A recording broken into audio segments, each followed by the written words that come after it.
Bismillahirrahmanirrahim. Assalamualaikum warahmatullahi wabarakatuh.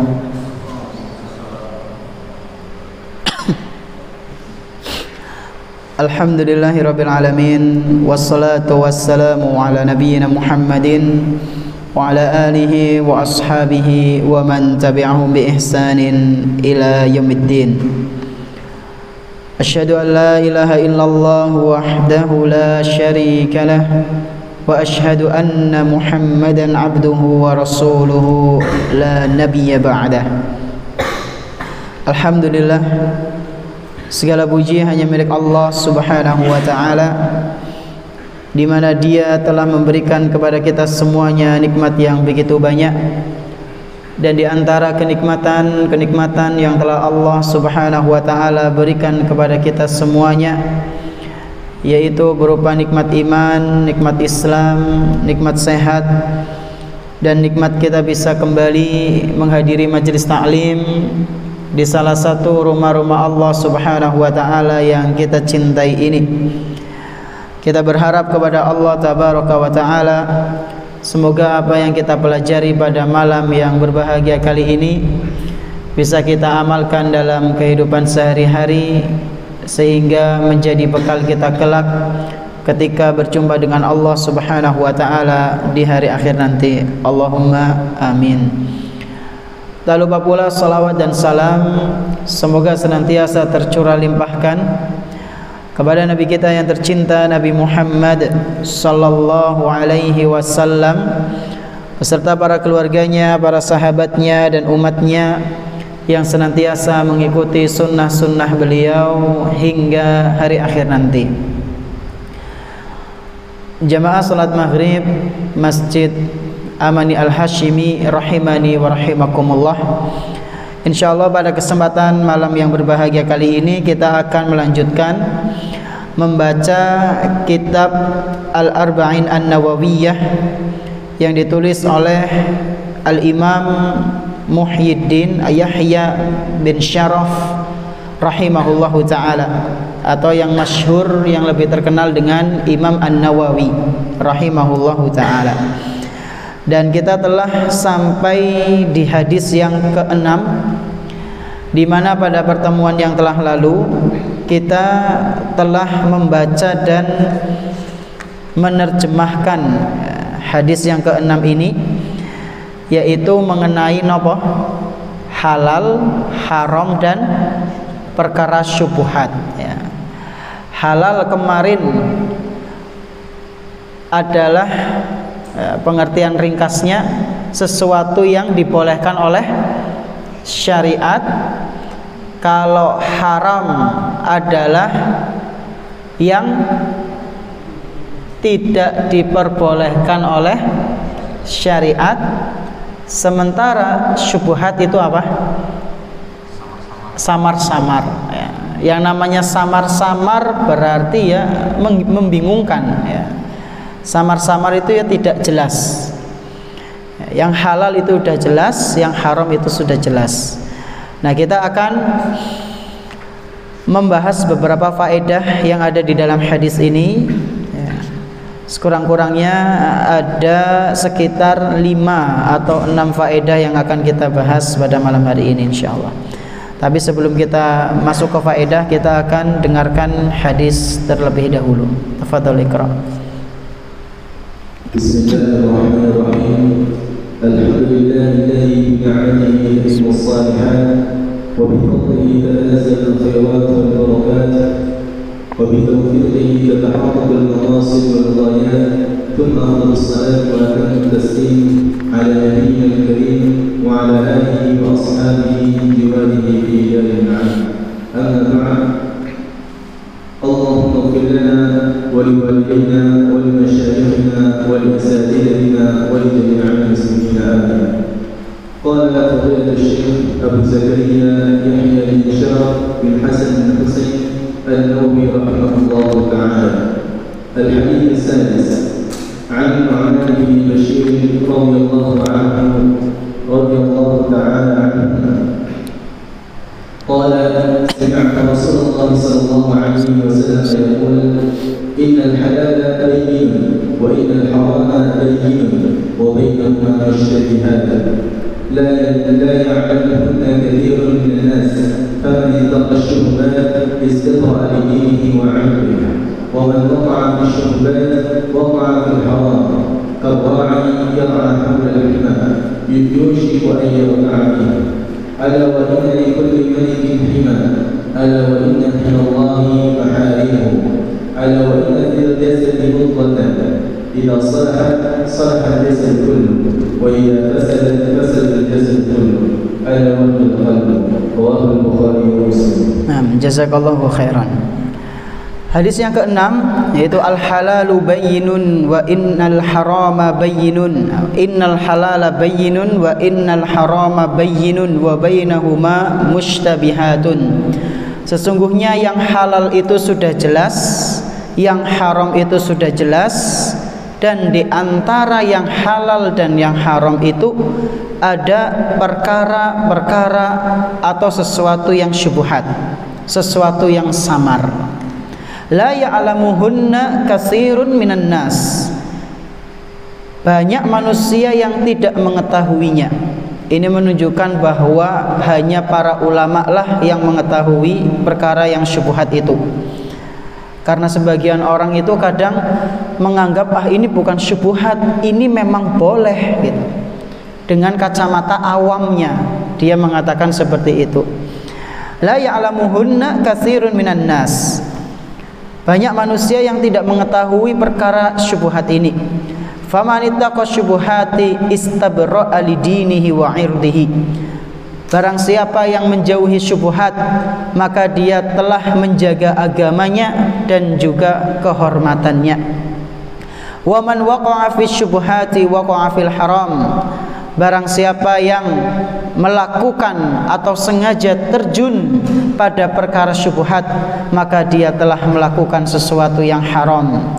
Karra'i yar'a haulal hima yushiku an yarta'a fi. Gambarannya itu seperti seorang penggembala yang menggembala kambing-kambingnya, dan dia menggembala kambing di tempat-tempat yang berbahaya, tempat-tempat yang terlarang ya. Maka ini akan mencelakakan dia dan kambing-kambingnya. Itulah perumpamaan orang yang melakukan syubhat. Ala wa inna likulli malikin hima. Ketahuilah, setiap raja itu memiliki daerah-daerah terlarangnya. Ada daerah-daerah khusus yang enggak boleh ditempati oleh sembarang orang. Itu setiap raja seperti itu. Setiap pemimpin pasti punya tempat-tempat terlarang. Ala wa inna himallahi maharimuhu. Dan ketahuilah, sesungguhnya tempat-tempat terlarang atau hal-hal yang terlarang di sisi Allah Subhanahu wa taala adalah hal-hal yang haram. Ala wa inna fil jasadi mudghatan idza salahat salahal jasadu kulluhu wa idza fasadat fasadal jasadu kulluhu ala wahyal qalbu. Dan ketahuilah, sesungguhnya di dalam jasad itu ada segumpal daging. Apabila daging itu baik, maka baik semuanya, dan apabila daging itu buruk, maka buruk semuanya. Daging apakah itu? Itu adalah qalbun. Qalbun ini ada yang mengartikan hati, ada juga yang mengartikan jantung ya. Sing bener sing pundi niku? Hati sama jantung kalau kita kan beda nggih. Hati sama jantung beda nggih Pak Warlan? Beda sekali ya, ada sekalinya malah. Nah, kira-kira terjemahannya niki yang mana ini? Kalau lihat di kamus ada yang mengartikan hati, ada yang mengartikan jantung. Tapi saya pernah dengar kajiannya Ustadz Abdul Hasan. Beliau ketika menerjemahkan kolbun itu jantung. Ya, kolbun itu jantung. Wallahu alam bisawab, ini perbedaan dalam terjemah. Nah, kemudian kita masuk ke beberapa faedahnya. Faedah pertama yang bisa kita ambil dari hadis ini adalah bahwasanya hadis ini menunjukkan kepada kita telah sempurnanya agama Islam ya. Hadis ini menunjukkan kepada kita betapa sempurnanya atau telah sempurnanya agama Islam. Buktinya apa, Ustaz? Buktinya ketika Nabi sallallahu alaihi wasallam bersabda, innal halala bayyinun wa innal harama bayyinun. Sesungguhnya yang halal itu sudah jelas. Yang namanya jelas berarti kan nggak butuh pertanyaan. 1 ditambah 1 hasilnya pinten? 2. Jelas? Jelas. Nggak mungkin pertanyaan, tapi kue bentuknya kayak angka 11 Pak Guru. Nggak mungkin. 1 tambah 1 ya sama dengan 2. Udah jelas banget. Yang halal itu sudah dijelaskan oleh Allah dan Rasulnya sallallahu alaihi wasallam. Ini menunjukkan bahwasanya agama Islam telah sempurna. Demikian pula wa innal harama bayyinun. Demikian pula yang haram itu sudah jelas sekali, ya, sudah sangat jelas. Bensin itu bisa membuat rumah kebakaran. Apa iya? Iya, kalau misalnya nanti ada korek di situ yang nyala, ada api. Jangan mainan bensin di samping rumah. Sudah jelas, sudah dikasih tahu. Si penasaran jajal, temenan, boom, kobong. Tadinya sudah dilarang, kok malah masih melakukannya. Maka jelaslah sesuatu yang terlarang itu ternyata berbahaya, dan itu dalam agama Islam sudah dijelaskan pula, ya. Yang halal itu sudah jelas, demikian pula yang haram, ya. Dan kemarin contoh-contohnya sudah kita sampaikan, sudah kita singgung bersama. Yang halal contohnya yaitu jual beli, terus napa malih? Menikah, kemudian napa malih? Memakan makanan yang halal, hewan ternak, itu sudah jelas sekali. Demikian pula yang haram sudah dijelaskan. Yang haram adalah riba, khamr, perjudian, kesyirikan. Dalilnya sangat jelas sekali. Nah, di antara yang halal dan haram ini ada syubhat. Dalil lain yang menunjukkan bahwasanya agama Islam ini sudah sempurna yaitu dalam Al-Quran surat Al-Ma'idah yang sering kali kita dengar, Pak Bu. Bagaimana bunyinya?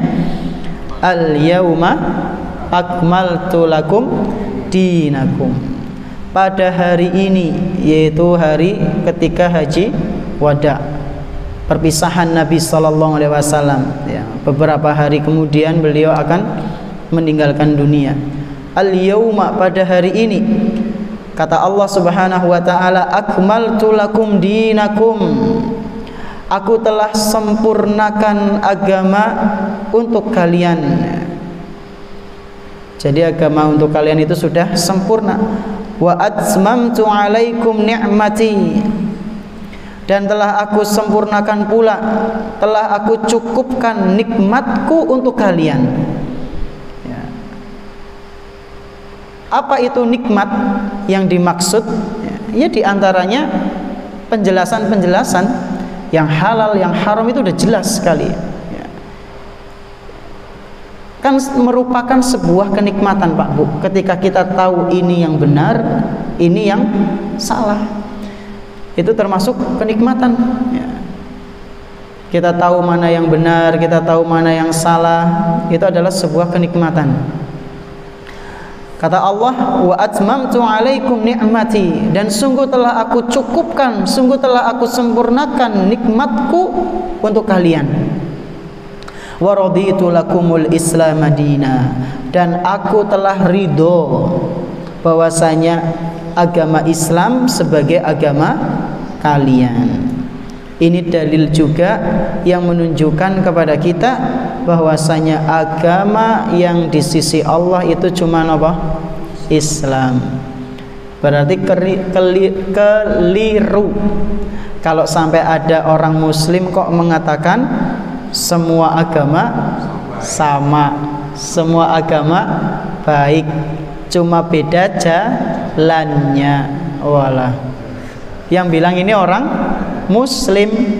Loh, panjenengan kenapa kok milih muslim kalau misalnya agama semuanya itu baik? Monggo metu saja sana daripada ngerusak. Moh lah, loh kenapa sih? Bingung. Coba saja jenengan kalau ketemu sama orang-orang liberal gitu ya, ketika mereka mengatakan seperti itu, mereka panjenengan jawab saja, nah, terus kenapa jenengan kok muslim ya? Kenapa enggak Kristen saja, Katolik atau Buddha, Hindu ya? Enggak mau. Kenapa enggak mau? Fitrahnya itu pasti nolak ya. Karena fitrah itu pasti akan mengatakan Islam itu yang terbaik ya. Jangankan orang muslim, orang musyrik saja fitrahnya itu meyakini Islam itu terbaik. Contohnya sinten? Abu Thalib ya. Abu Thalib itu ngakui, Pak Bu, Islam itu adalah agama yang terbaik ya. Terus kenapa kok Abu Thalib tidak mau masuk Islam? Gengsi ya. Gengsi sama Abu Jahal CS. Nanti apa kata mereka kalau saya masuk Islam ya. Gengsi. Nah, ini dalil yang menunjukkan bahwasanya Islam telah sempurna. Agama Islam telah sempurna. Kemudian faedah yang berikutnya, yaitu yang kedua. Dari hadis ini kita bisa mendapatkan faedah atau pelajaran dianjurkannya untuk menggunakan permisalan ya, permisalan atau memberikan contoh atau perumpamaan ya, dalam mengajar ya. Nah, ini untuk para guru, orang tua maupun orang-orang yang memberikan nasihat ya.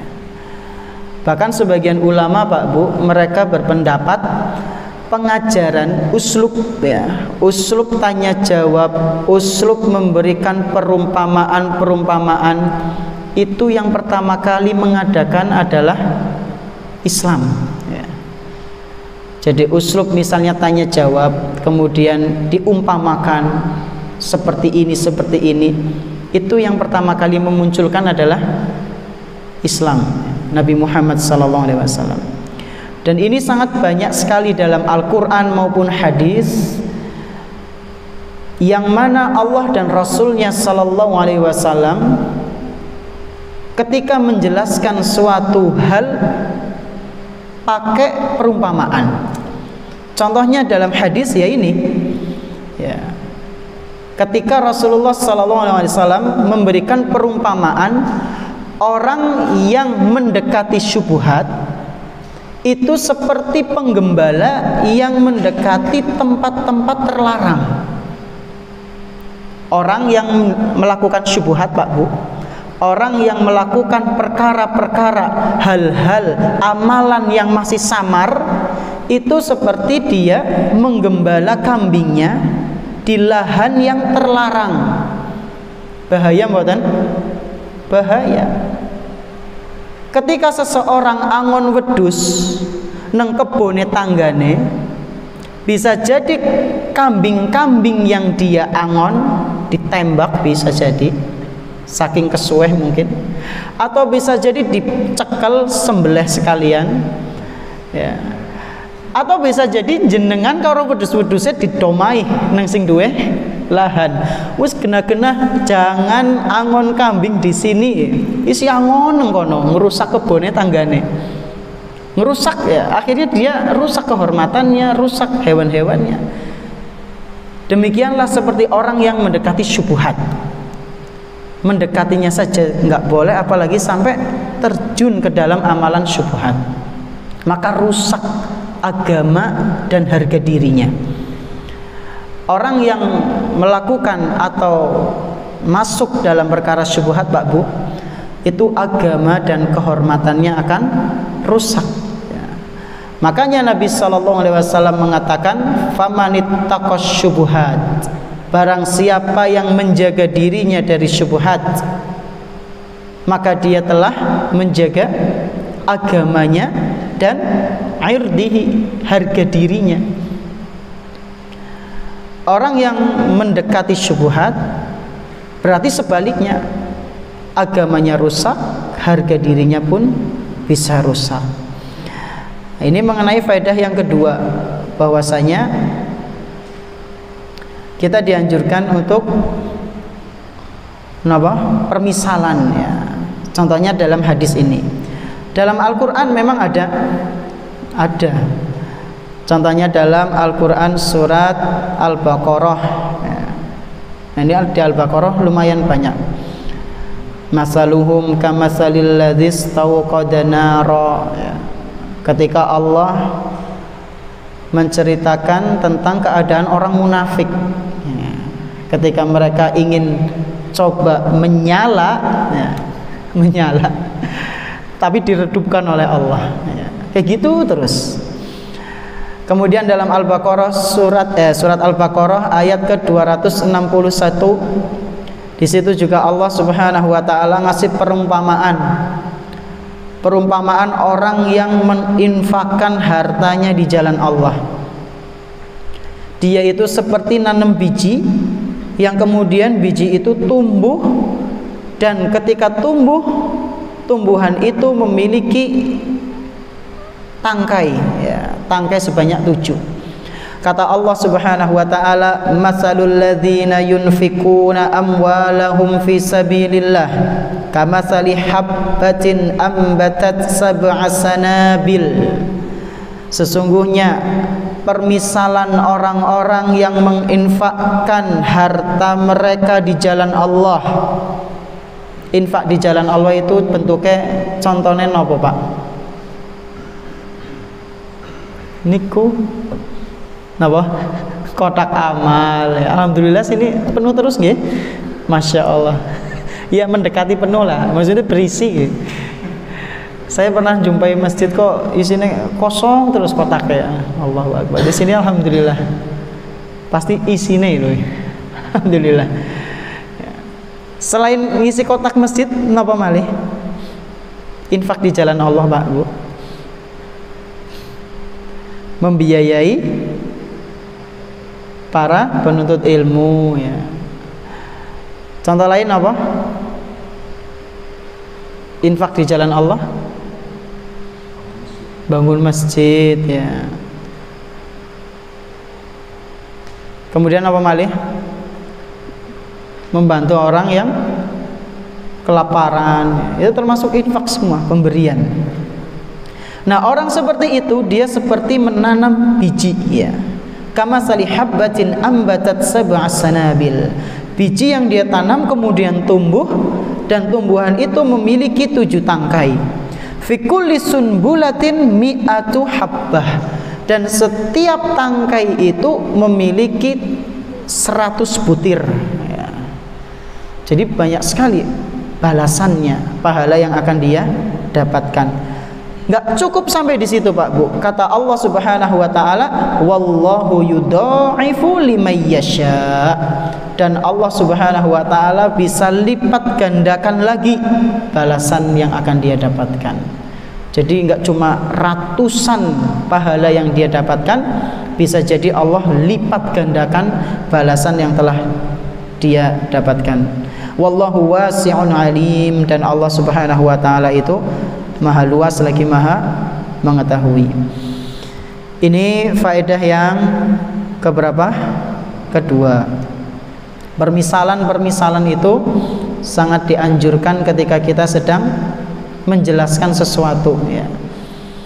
Ya enggak cuma guru, semuanya. Kita semua kalau sedang menasehati, apalagi ke anak-anak kita yang masih kecil itu kadang kan kurang dongan ya. Harus pakai permisalan gitu. Nah, maka kita menggunakan perumpamaan ketika sedang menjelaskan untuk mengikuti ya, iktidaan bi fi'alin Nabi sallallahu alaihi wasallam, meneladani apa yang dilakukan oleh Nabi sallallahu alaihi wasallam. Kemudian yang berikutnya yaitu faedah yang ketiga adalah kunci selamat dari syubhat, yaitu meninggalkannya, tidak sibuk atau bahkan melakukannya. Kunci supaya kita selamat Pak Bu dari syubhat napa? Meninggalkan syubhat, ya, meninggalkan syubhat.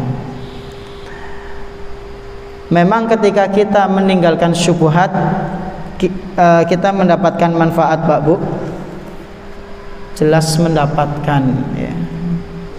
Dalilnya apa? Dalilnya hadis ini, ya. Orang yang meninggalkan syubhat, orang yang menjauhi syubhat, maka dia dijamin oleh Rasul sallallahu alaihi wasallam yang pertama, agamanya itu bersih, agamanya itu terjaga, dan yang kedua, harga dirinya juga terjaga. Istabro'a lidinihi wa irdihi, agamanya bersih, ya. Karena biasanya niku Pak Bu, syubhat itu perkara-perkara yang atau hal-hal yang mepet-mepet, ya, atau napa nggih istilahnya, nyerempet-nyerempet, merusak agama nggih. Perkara syubhat itu rata-rata atau hampir semua bahkan nyerempet, merusak agama. Coba panjenengan ngerasa pernah menjumpai syubhat mboten sih? Dalam masalah agama atau dalam hal-hal yang umum saja, ya, kayak misalnya ta'aruf, ya.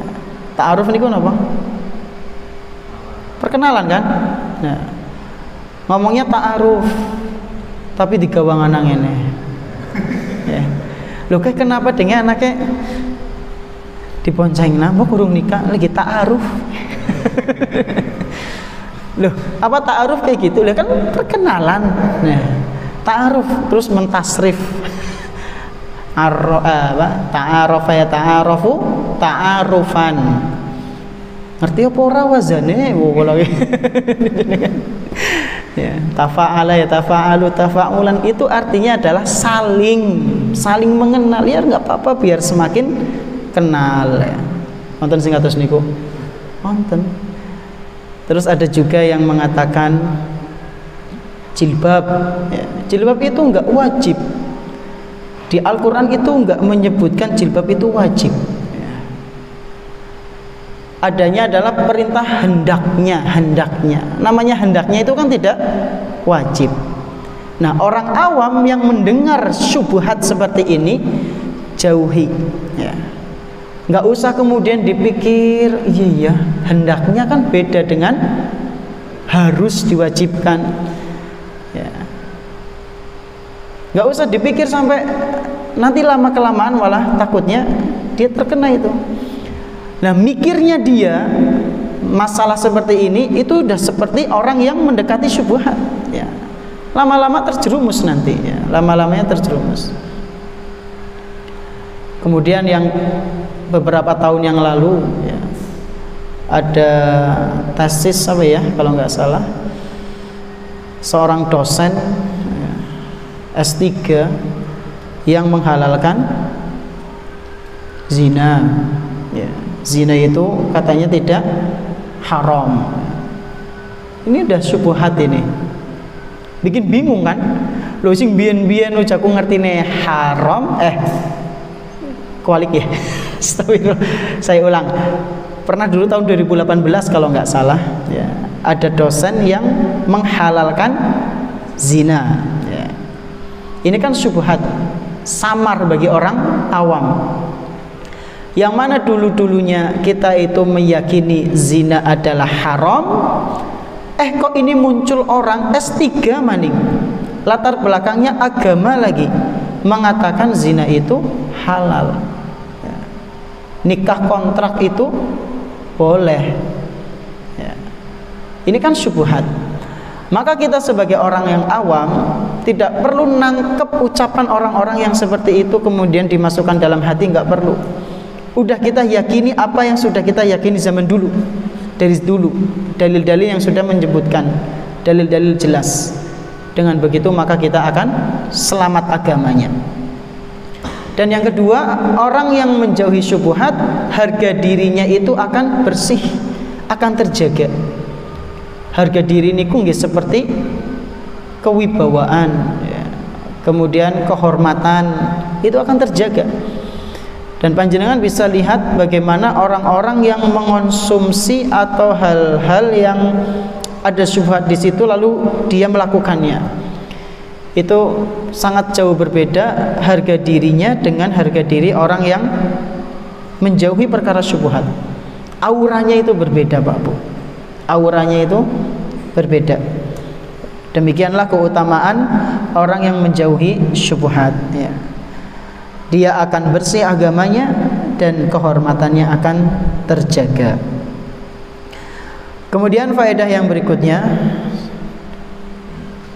yang keempat berarti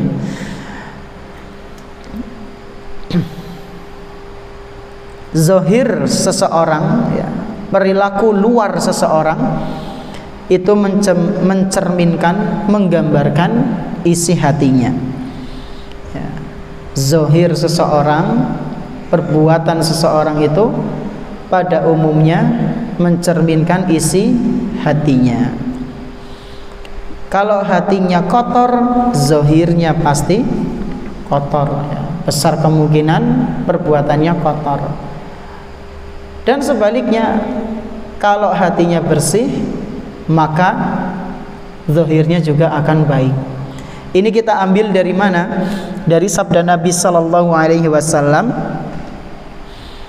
ala wa inna likulli ala wa inna fil jasadi mudghatan.